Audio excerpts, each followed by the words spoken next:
155 atau 160, panjang dia. Ya, tangannya juga panjang, tapi secara psikis dia ya karena ada keterbatasan dari perkembangannya ya, dia tidak bisa yang namanya duduk itu tidak bisa. Jadi dia sudah sampai sekarang ya seumuran kalian bisa dibayangkan.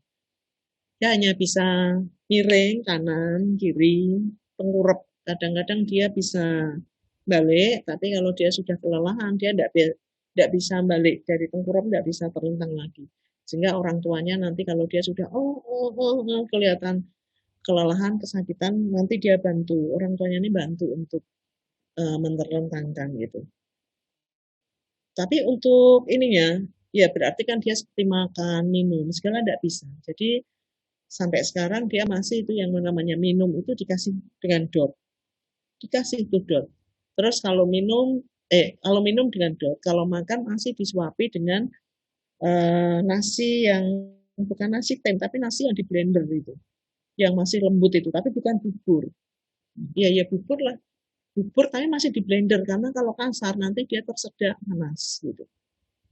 Ya makanya kita harus bersyukur ya punya kebebasan secara fisik dalam arti kita bisa menggunakan organ-organ tubuh kita untuk melakukan suatu kegiatan. Itu yang perlu kita syukuri.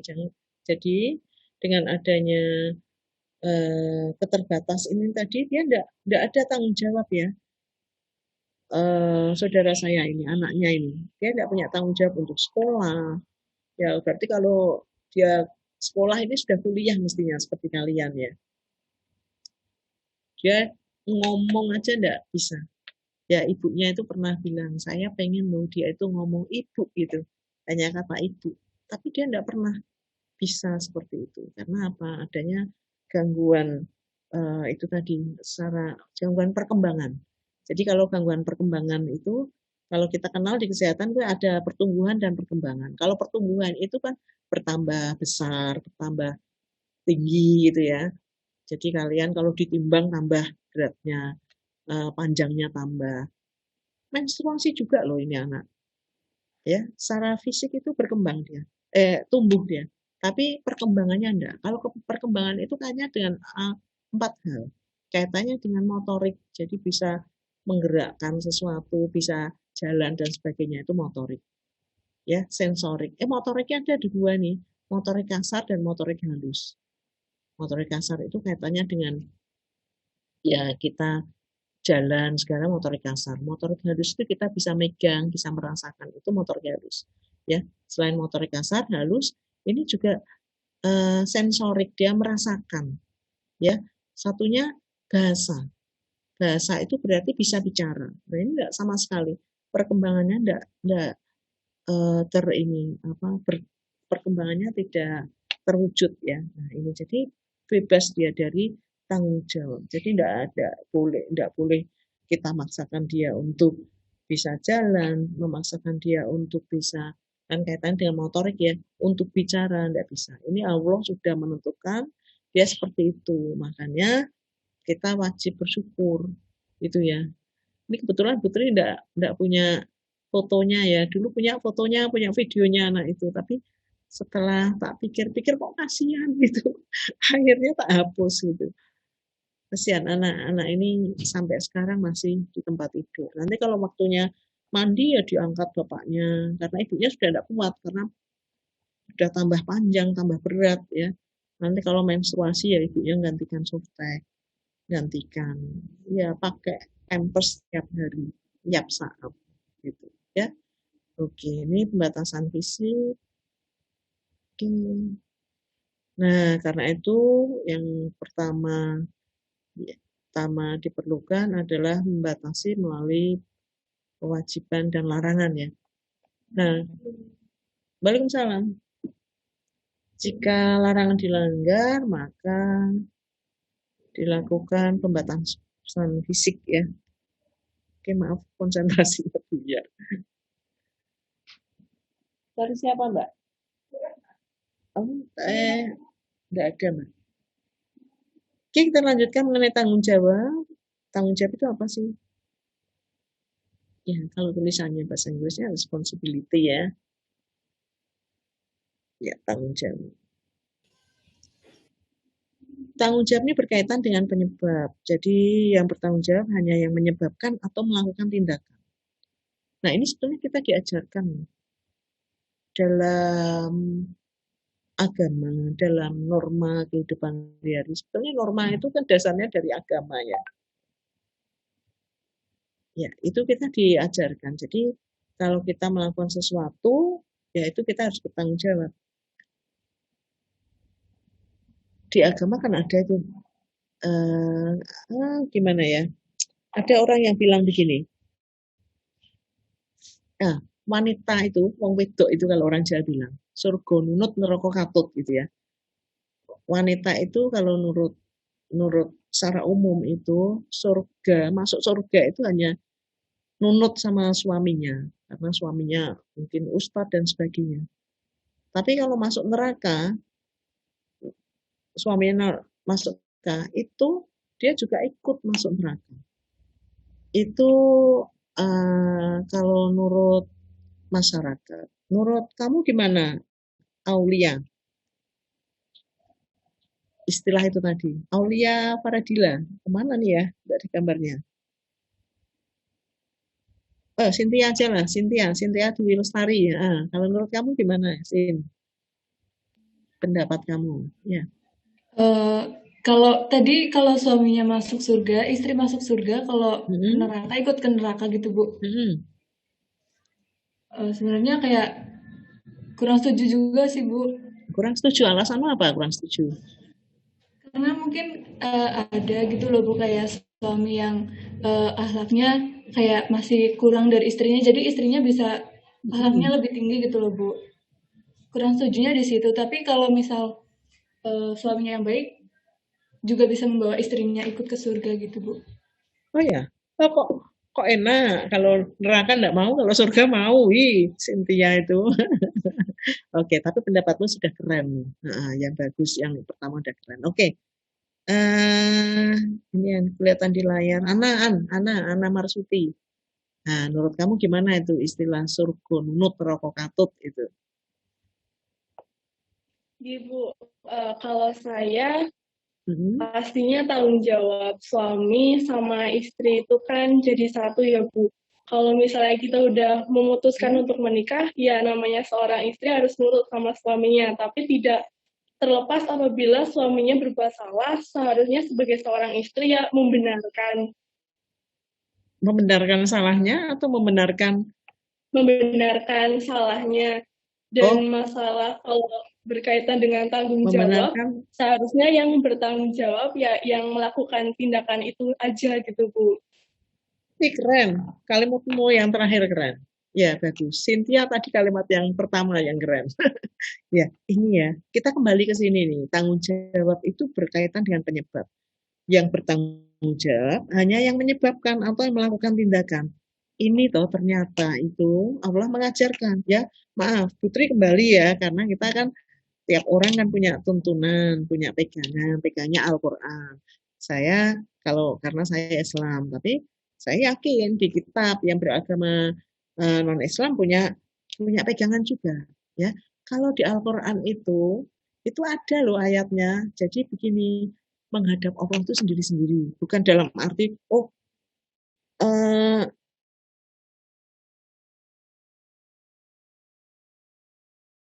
menghadap dalam arti nanti bertanggung jawab ya. Bahkan di nanti kalau kalian coba cek ya, kalau saya kok lupa ya. Jadi begini, seorang anak itu tidak bisa menolong bapaknya dan seorang anak tidak bisa menolong bapaknya dan seorang bapak tidak bisa menolong anaknya walau sedikit pun. Itu kebetulan ini kan tidak harus bapak sama anak, berarti bapak dengan suami dengan istri itu juga bisa atau istri dengan suami gitu ya. Jadi memang ada ayatnya juga bahwa tiap orang itu bertanggung jawab terhadap perbuatan masing-masing. Ada kata masing-masing itu. Nah, artinya bahwa ajaran agama, Allah itu sudah menjelaskan nih, Tuhan ini menjelaskan bahwa kalau kita berbuat sesuatu yang bertanggung jawab ya orang itu, bukan orang yang lain. Jadi kalau kita bilang, yuk kita nyolong mangga gitu ya, ya aku gelem tapi kowe sing tanggung jawab gitu ya. Kalau zaman Putri dulu loh gitu itu. Terus nggak ada yang seperti itu ya, kalau saya yang ngambil ya saya yang tanggung jawab. Nanti kalau ketangkep sama yang punya pohon mangga itu ya. Jadi nggak bisa yang namanya saya yang melakukan, yang tanggung jawab orang lain. Ya kalau mungkin di masyarakat berlaku seperti itu, ya kalau berlaku seperti itu, nah kita harusnya kan punya pedoman, ya. Tadi kalau dikatakan surga nunut neraka katut, sekarang kita coba ya pikirkan ya, kira-kira Fir'aun itu, kalian tahu ya Fir'aun ya, ya Fir'aun itu kira-kira kalau perbuatan seperti itu ya, prediksinya, prediksinya masuk surga atau neraka? Neraka. Neraka. Nah terus istrinya siapa itu namanya? Istrinya Fir'aun siapa Putri? Aisyah, Bu. Hah? Aisyah. Aisyah, ya. Menurut kamu gimana Amalia? Dia itu nantinya jadi penghuni surga atau neraka? Menurut saya jadi penghuni surga, Bu. Ya, ayatnya ada loh. Nah, Iya, kalau ada. seperti itu, surga nunut neraka katut, apa kamu mau?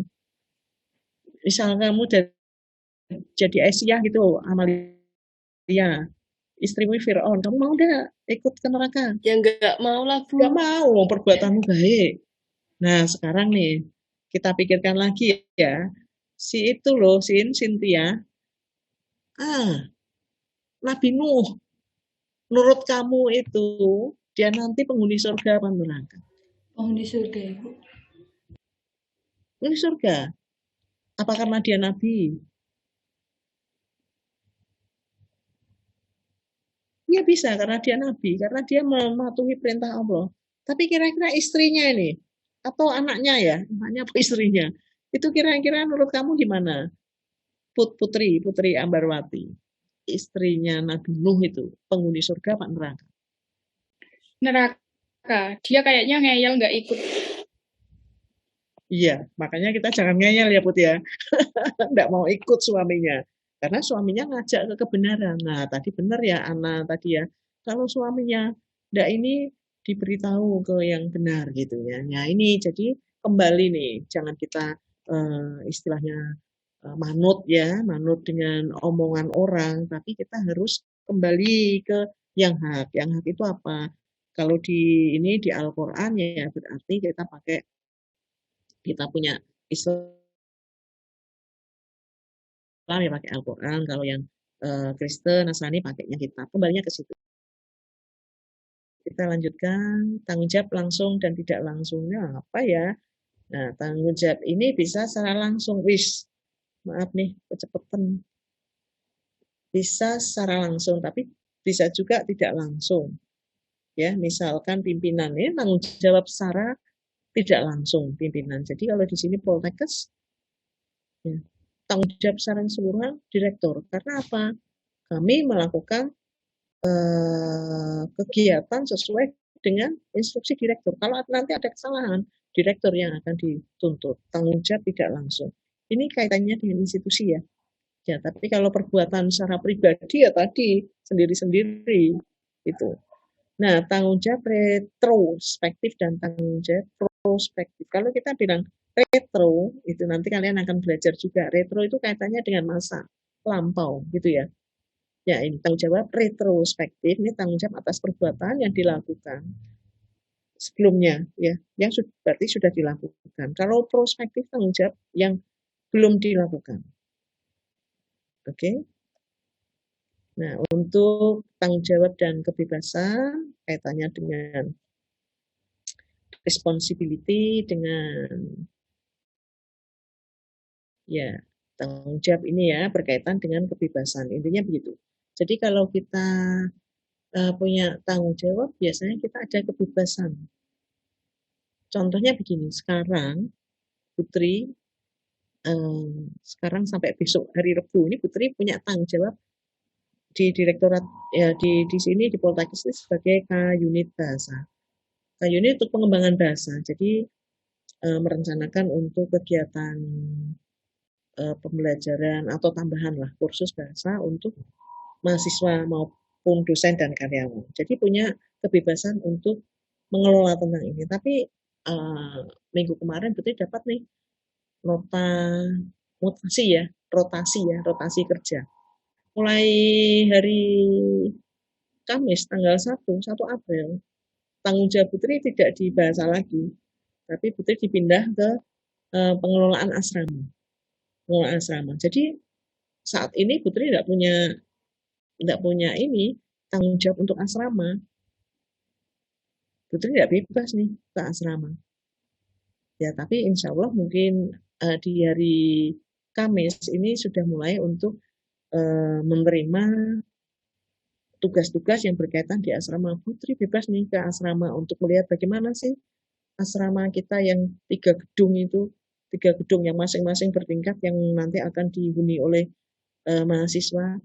Ada yang bocor enggak, ada yang ini enggak gitu. Nah, ini berarti Putri enggak, kalau sekarang enggak punya kewajiban, enggak bebas ke sana, tapi nanti sesuai dengan SK-nya mulai 1 April tanggung jawabnya asrama, Putri harus tanggung jawab kaitannya dengan asrama, bebas untuk melihat asrama tersebut, gitu ya.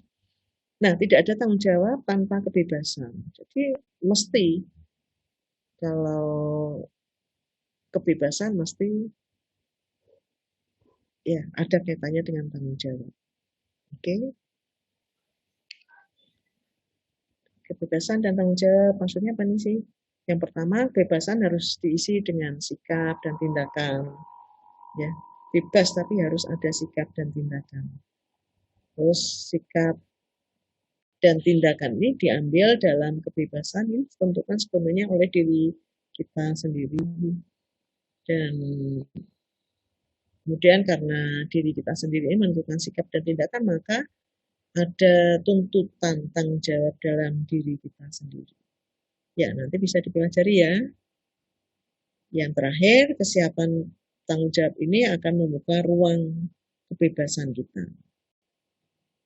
Ya, kita kalau siap untuk bertanggung jawab, berarti kita akan ada ruang untuk kebebasan kita.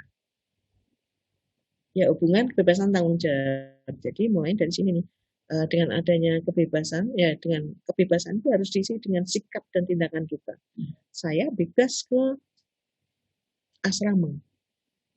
Ya, berarti apa yang harus saya lakukan? Saya harus lihat nih, apakah kondisi asrama itu siap untuk ditempati. Oh, enggak siap nih karena ada yang bocor. Berarti nanti saya mungkin mengusulkan untuk perbaikan. Nah, dengan adanya sikap dan tindakan ini, nanti ditentukan oleh diri kita sendiri. Kalau saya tidak bergerak, ya kita tidak bergerak, kita tidak akan bersikap dan tidak akan bertindak. Jadi penentukan sikap dan tindakan sendiri ini biasanya kaitannya akan menuntut tanggung jawab kita. Tanggung jawab saya karena ini tadi sebagai bagian koordinator untuk asrama. Ya, sehingga saya nanti akan bertindak seperti ini, bersikap seperti ini. Nah, kesediaan untuk bertanggung jawab ini membuka ruang kita untuk bebas. Jadi saya bebas untuk melakukan suatu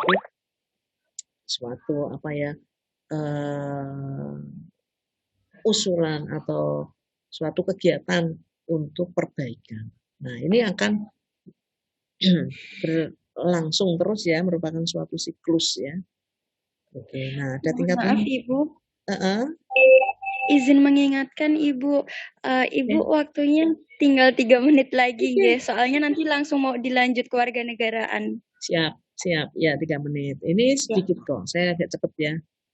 Nah, tingkat tanggung jawab ini kaitannya dengan contohnya Ali mencuri karena tidak tahu bahwa perbuatannya itu mencuri. Terus apa yang dilakukan? Nah, kalau ini beda nih. Karena kalau Budi ini mencuri, ini namanya Budi ya, mencuri karena dia kleptomani. Kleptomani memang jadi dia hobinya ya, mencuri. Dia untuk kesenangan diri sendiri. Itu suatu penyakit kalau itu ya. Kalau Ujannya mencuri karena menyangka bahwa dia boleh mencuri. Dikira boleh. Ya, sama-sama mencuri nih. Darso mencuri karena orang lain maksa dia untuk mengancam keluarga. Jadi mencuri karena terpaksa. Wah, ini pencuri-pencuri nih. Eko mencuri karena tidak bisa mengendalikan nafsu. Ini kebetulan contohnya laki-laki semua ya. Mudah-mudahan tidak ada yang tersinggung kalau ada bapaknya, kakaknya, namanya sama ya. Ini hanya gambaran saja. Terus ada lagi nih. Nah, semua bentuk itu sebenarnya sama, tapi tanggung jawabnya berbeda. Ya, tanggung jawabnya masing-masing berbeda. Meskipun sama-sama mencuri. Nah, kalau kita tahu mencuri itu suatu kegiatan yang tidak diperbolehkan, ya harusnya tidak kita lakukan. Intinya kan gitu. Nah, mempertanggungjawabkan kebebasan ini harus kita lakukan. Ya, ini nanti bisa dibaca sendiri ya. Intinya bahwa apa yang kita bahas pada pagi ini kaitannya dengan kebebasan itu menuntut adanya suatu tanggung jawab, gitu ya. Oke. Ini masih banyak gambarnya. Mungkin penjelasan Putri terlalu banyak dan tadi ada kendala mungkin yang menyebabkan waktunya kurang. Nah, sedikit lagi nanti kita bisa dibaca. Ini hanya contoh-contoh aja, ya. Ya, ini tadi kan sudah kita bahas. Kalau kita punya kebebasan, ini dituntut tanggung jawab. Semakin kita bersedia untuk tanggung jawab, berarti kita akan semakin bebas. Ya, intinya seperti itu. Orang yang tidak tanggung jawab, ya intinya orang lemah, mengalah terhadap suatu macam perasaan. Ya. Ya, untuk yang terakhir ya, ini mungkin tidak Putri sampaikan semua. Jadi intinya kembali ya ke kita bahwa meskipun kita bebas, kita tapi harus sesuai dengan moral yang ada. Karena semua kebebasan yang kita punyai itu harus dipertanggungjawabkan. Nah, kalau Putri boleh sarankan, apa-apa yang kita lakukan berkaitan dengan kebebasan kita sebaiknya kita berpedoman. Pedomannya apa? Karena tiap orang itu punya agama, pakai itu pedomannya, kitab sucinya masing-masing, gitu ya. Karena kita diperintah Allah untuk berbuat baik dan ada larangan yang kita tidak boleh kita lakukan. Ya, sampai di sini ada yang mau ditanyakan? Saya beri waktu 1 orang. Monggo Pak. Yeah. Tidak ada? Sepertinya tidak ada, Ibu. Oke, tidak ada. Baik, kalau tidak ada, saya minta maaf ya, karena di awal tadi ada kendala sinyal. Dan alhamdulillah meskipun ini sudah berlangsung, ya yang belakang-belakang tadi materinya banyak mengenai contoh-contoh. Mudah-mudahan bisa diterima. Saya mohon maaf bila ada kata-kata yang mungkin tidak pas ya. Selamat pagi, tetap semangat, tetap jaga protokol kesehatan ya. Kalau keluar rumah tetap pakai masker, jaga jarak, cuci tangan. Oke? Selamat pagi, terima kasih. Assalamualaikum warahmatullahi wabarakatuh. Waalaikumsalam. Terima kasih, Ibu. Ya. Iya, Ibu.